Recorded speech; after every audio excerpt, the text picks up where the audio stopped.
The Invisible Man was directed by Leigh Whannel and stars Elisabeth Moss. After the death of her abusive husband, Cecilia, played by Elisabeth Moss, is living a new life. But since her traumatic experiences, she begins to think that someone is stalking her, someone who she can't see, and fights for her life in a battle against who she believes to be her dead husband. I knew some people that were not looking forward to The Invisible Man, but ever since I saw the first trailer for this film, I was ready. I could not wait to check this movie out.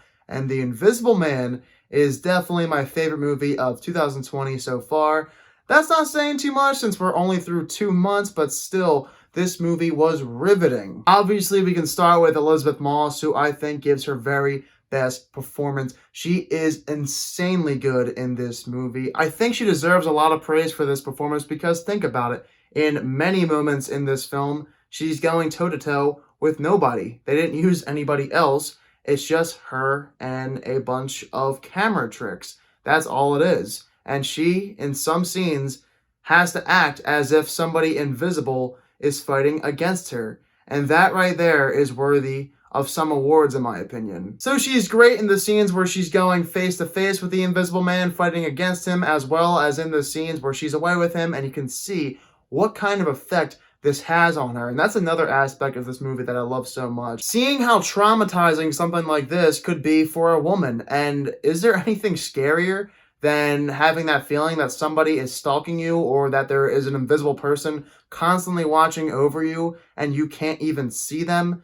That to me is extremely terrifying. It's like Big Brother, and in the film you can see the character of Cecilia becoming more and more dreary with her look. Her eyes are starting to get really big dark circles. Her makeup is all messed up, as well as her hair. She doesn't look good by the end of the movie compared to the beginning of the movie, and that's because of what this character goes through, and the movie did a really good job in portraying that on the screen. But my favorite part of the movie had to be the tension. This movie is filled with suspense, and they rarely ever use any jump scares, so then, because of that, the suspense never leaves the screen.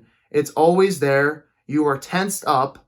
You never feel a moment of ease in this movie. I have no idea why so many horror films these days decide to break up the tension by throwing in a random jump scare. A lot of times, it's a false jump scare, not even something that's actually scary, just a person or a dog or something of that nature. They're not real, but in this movie, that does not happen often at all, and when they do use a real jump scare, it's scary. It's definitely something that should be there just to give you guys a little bit of that shock factor. And The Invisible Man had plenty of surprises to offer. Some of them caught me off guard. So thank you. I really appreciated the fact that there were surprises in this movie. The movie did not always go down this cliche route where you would expect it to go after watching the trailer, which is kind of spoilerish, but not really. A lot of this movie does not follow what the trailer wants you to think it's going to be, which is great. I only really have one bigger problem with the movie, and that's at the end.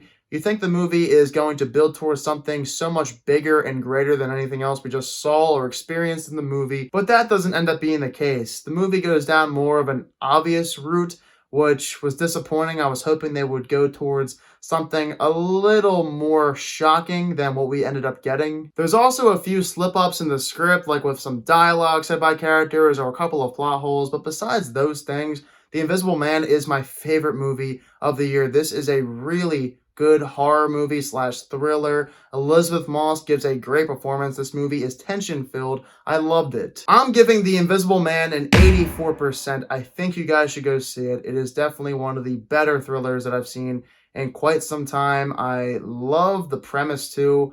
I think The Invisible Man is a really good movie, and it's one that I think you guys should all see. A lot better than Blumhouses' last movie, Fantasy Island, thank God. Alright, for those of you who also happened to see The Invisible Man this past weekend, be sure to let me down below in the comment section what your thoughts are of it. I still am doing my reviews for both Quantum of Solace and Warrior. They're coming out at the beginning of this week, so get ready for those reviews. If you're new to my channel, click the subscribe button and give this video a thumbs up if you enjoyed it. Thank you all so much for watching this video, and I hope you all have a fantastic day.